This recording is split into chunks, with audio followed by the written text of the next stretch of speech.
Si Duterte naman, na dati kong estudyante sa Lyceum, he has very many nice things to say about me, and I also have many nice things to say about him, you know. Duterte, maluwag yung bunganga. Sabi niya, yung kapag akong presidente, isang paa ng NPA nasa Malacanang na. No? Ready for coalition. Kayo naman yan pa na may initiative na nanawagan na handa kayong makipag-coalition at nagpakita ng pagkaunawa sa programa ng MDF. Kaya sa oras na kayo na yung mananalo, ay dapat yung mga kinatawan natin kagagad magkita-kita na. At kung ano naman, sumingit yung pandaraya, ay lalong rin. May batayan para magkita-kita at magkaisa para labanan yung mga pandaraya. Hindi sila magtatagal sa pangyarihan. The trend is there, no? Yes, sir.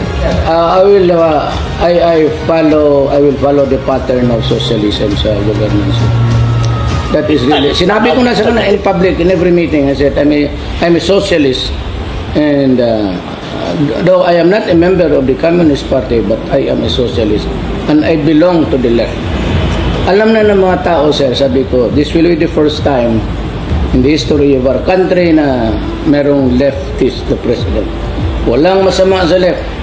We are more tolerant to the doubts of government. Mahalaga na sa electoral campaign pa lang ilinagay na ninyo sa agenda yung programa ng isang left president to be, at siyempre kapag kayo ay nasa posisyon na mas marami kayong magagawa, maipapatupan ang inyong mga inyong mission at vision. Galit ako sa oligarchs at pati mayayaman. They get the fat of the land. At yan ang problema dyan sa ating gobyerno. And they allow it.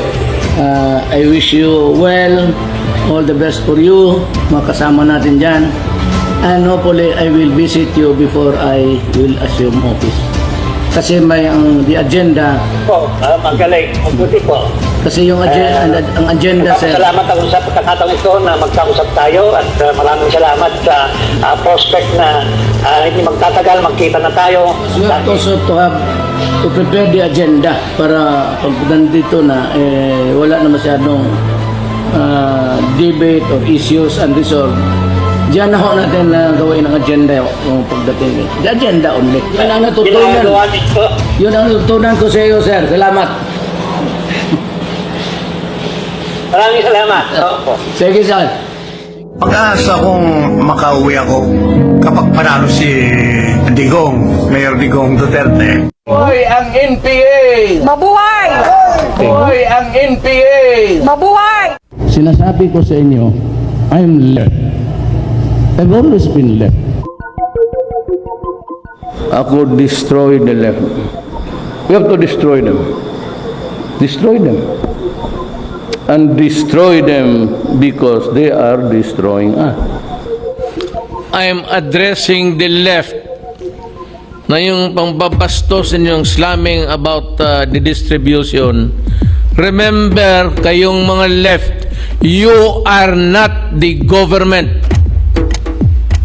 Naintindihan ninyo yan?